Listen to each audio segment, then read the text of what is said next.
दोस्तों, कहानी पसंद आए तो प्लीज़ चैनल को सब्सक्राइब, वीडियो को लाइक और शेयर कर दें। कमाल की लड़की हो तुम।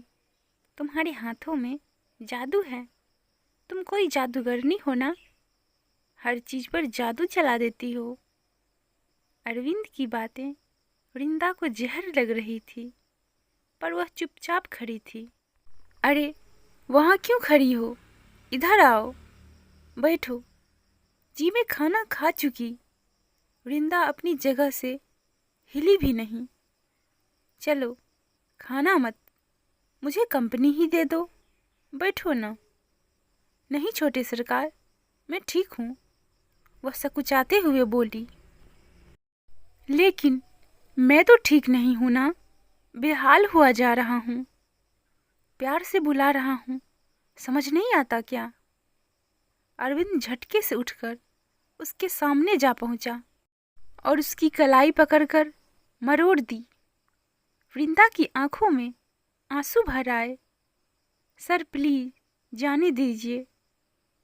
जाने ही दे रहा था, इसलिए इतनी ढीठ हो गई हो। मालिक की सेवा करना फर्ज है तुम्हारा, भूल गई? आओ, अपने मालिक की सेवा करो।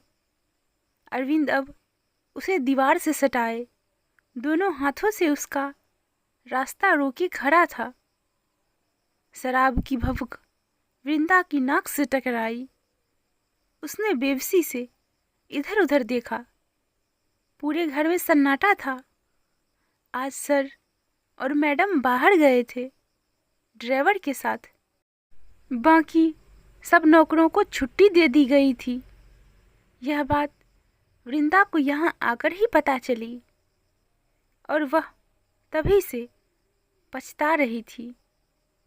वह चाहे ज़्यादा पढ़ी लिखी नहीं थी, पर अच्छी बुरी नज़रों को पहचानने की समझ तो हर लड़की में होश संभालते ही आ जाती है। अरविंद के आसपास उसे हमेशा घबराहट होती थी। उसकी एक्सरे करती नजरें उसे कपड़ों के पास त्वचा के अंदर रेंगती सी लगती और वह सिहर जाती।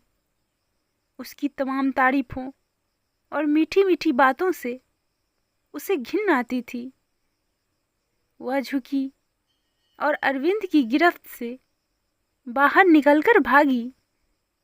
लेकिन अरविंद ने चीते की तरह झपट्टा मारकर उसे लॉन में धर दबोचा।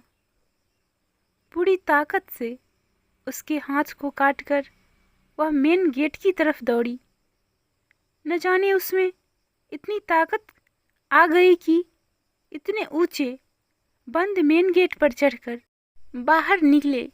नुकीले तारों से कटकर घायल हुए हाथ पैरों की परवाह न करते हुए वह इस पार कूद गई। तभी तेज रोशनी ने उसके आंखें चुंधिया दी। वह कार से टकरा गई। ड्राइवर ने कार रोकी और लपक कर उसे गोद में उठाकर अंदर ले आया।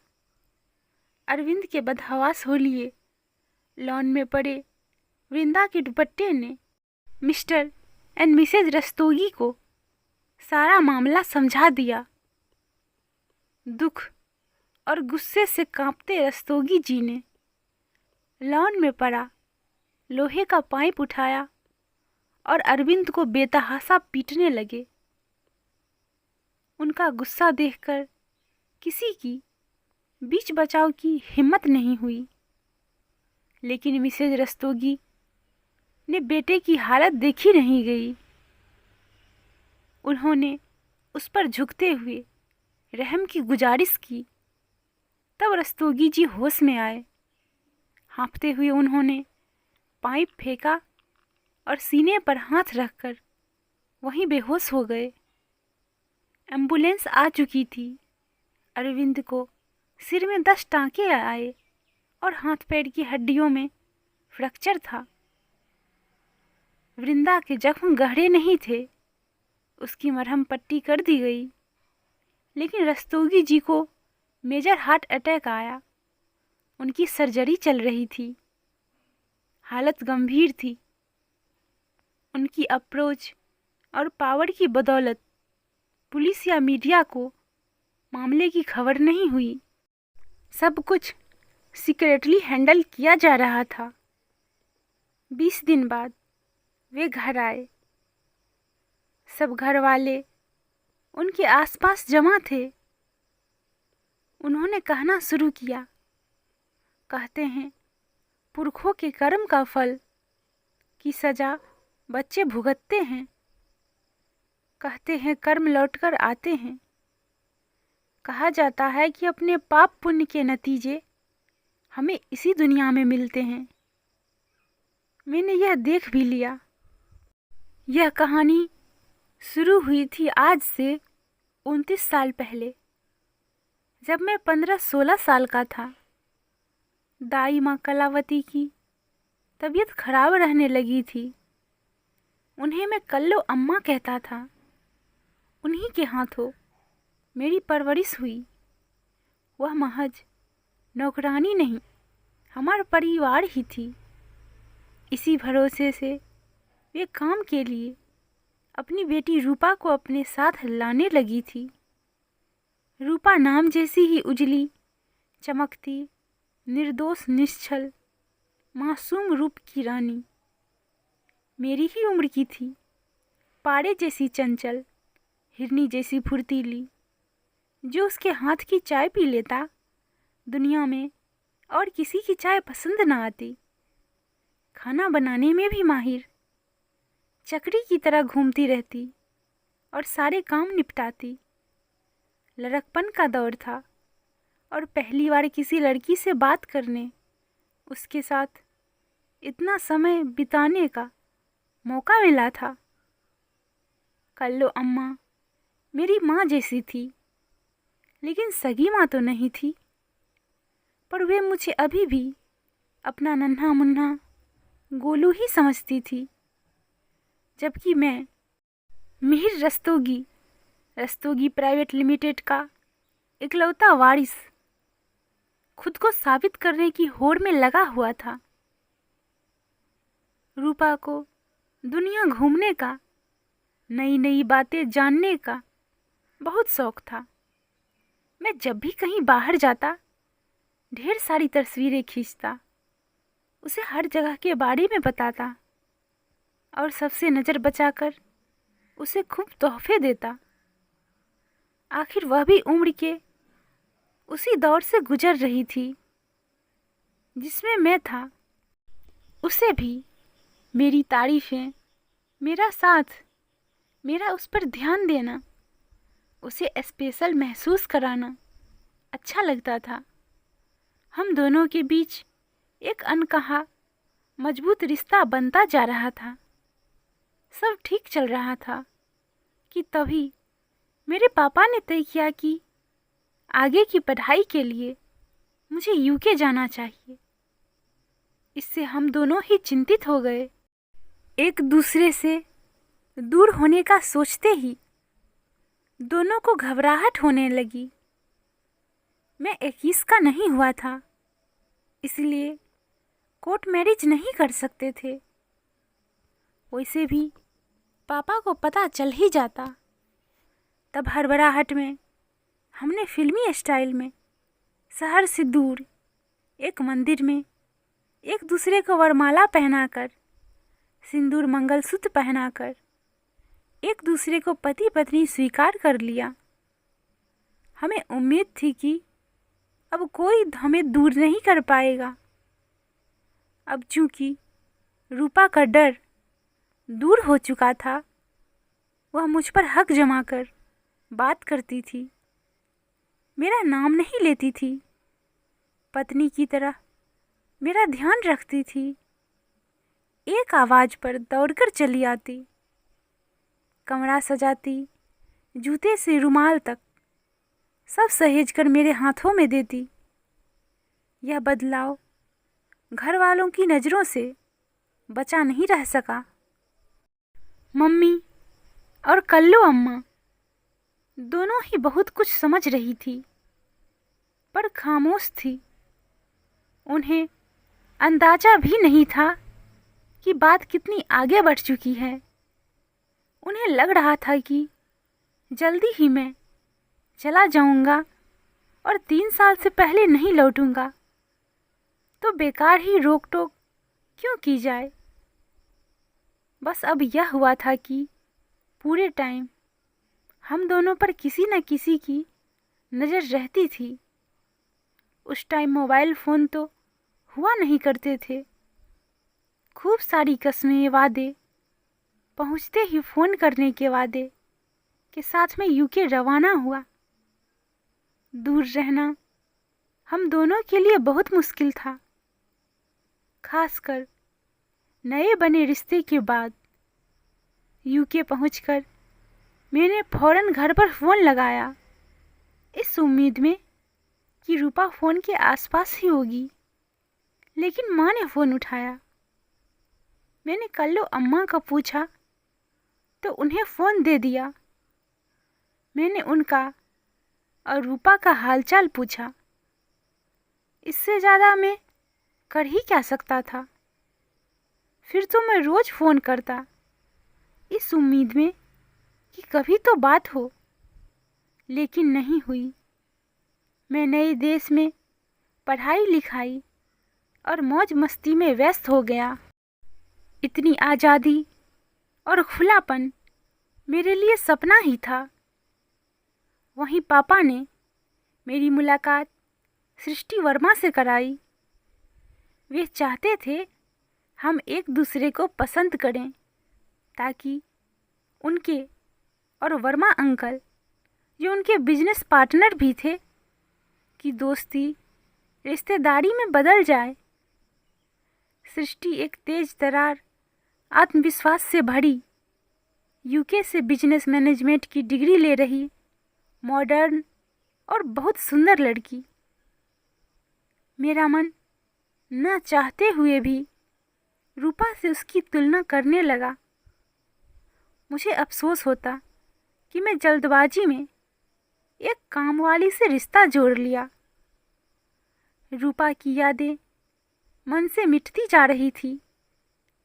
पढ़ाई पूरे होते ही मन में उधेड़-बुन चल रही थी कि रूपा का सामना कैसे करूँगा, उससे पीछा कैसे छुड़ाऊँगा।